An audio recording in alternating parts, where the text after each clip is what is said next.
President Bush arrived back at the White House Tuesday, just after 2 p.m. Eastern Time, from his vacation home in Kennebunkport, Maine. The president returned to Washington to brief Congress on recent developments in the Persian Gulf. He plans to stay in the nation's capital until late Thursday before resuming his 3-week vacation in Maine. Shortly after his arrival, the president sat down in the cabinet room at the White House to brief congressional leaders about events in the Persian Gulf. Following this meeting, he went to the old Executive Office building to address more than 100 members of Congress. Ladies and gentlemen, the President of the United States and the Vice President. Good to see you all. Hey, Dick. Welcome back. Thank you all. Thank you all very much. Hey, Sonny. Bob. Thank you very, very much. Well, let me just start off by thanking all the members of Congress who were able to get back here to discuss this situation of deep concern to every American. And what we will do is I'll make a few remarks here, and then we'll go into executive session, and I will be glad to respond to your questions as best I can, and backed up ably by the team that's here with me. But meeting the challenge in the Persian Gulf is not something that I or this administration can do by ourselves. We can only succeed if all of us, executive and legislative, Republican and Democrat, work together. And that was one of the reasons I wanted you to come here today. Let no one at home doubt that my commitment to work with the Congress, and let no one abroad doubt our national unity or our staying power. Let me begin by providing some background to the unfolding drama in the Gulf. And then later I want to hear from you, and as I say, respond to questions. First, the background. When this administration began, we sought to strengthen the ceasefire between Iran and Iraq and to improve relations with Iraq. Why we held no illusions about that. We hoped, along with many in the Congress, that Iraqi behavior might be moderated. But even before the current crisis, though, Iraq was moving at odds to our interests and to the interests of many around the world. And so we suspended the provisions of the CCC agricultural credits, stopped the export of furnaces that had the potential to contribute to Iraq's nuclear capabilities. And you all know the events of the last several weeks. Iraq threatened Kuwait, lied about its intentions, and finally invaded.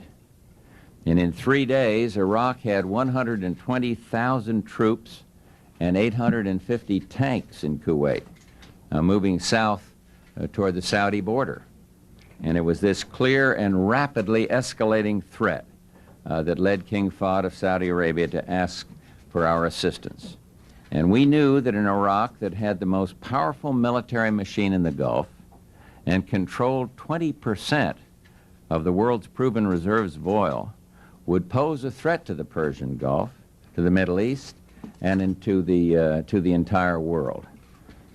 We responded to this quickly, without hesitation, and our objectives were obvious from the start.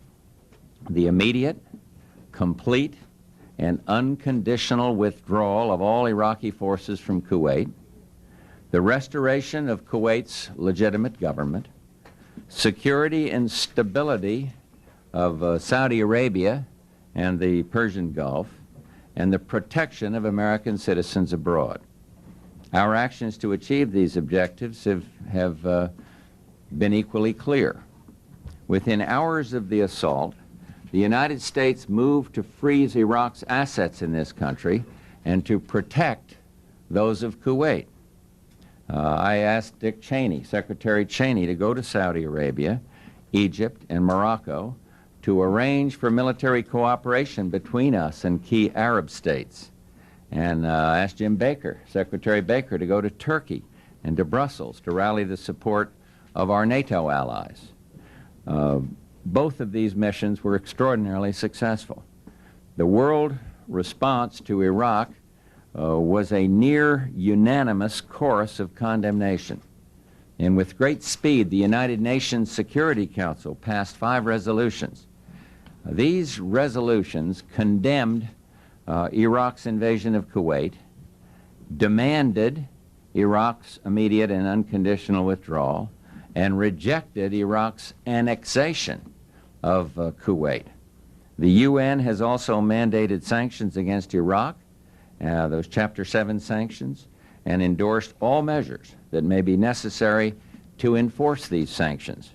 And the United Nations has demanded that Iraq release all foreign nationals being held against their will without delay. The United Nations sanctions are in effect and have been working remarkably well, even on a voluntary basis. Iraqi oil no longer flows through pipelines to ports in Turkey and Saudi Arabia. And again, I want to thank both the Saudis and the Turks for their lead role in all of this. And today, reports indicate that traffic through Aqaba has come virtually to a halt. U.S. military forces stand shoulder to shoulder with forces of many Arab and European states to deter and, if need be, defend Saudi Arabia against attack. And U.S. naval forces sail with the navies of many other states to make the sanctions as watertight as possible. This is not, as Saddam Hussein claims, the United States against Iraq.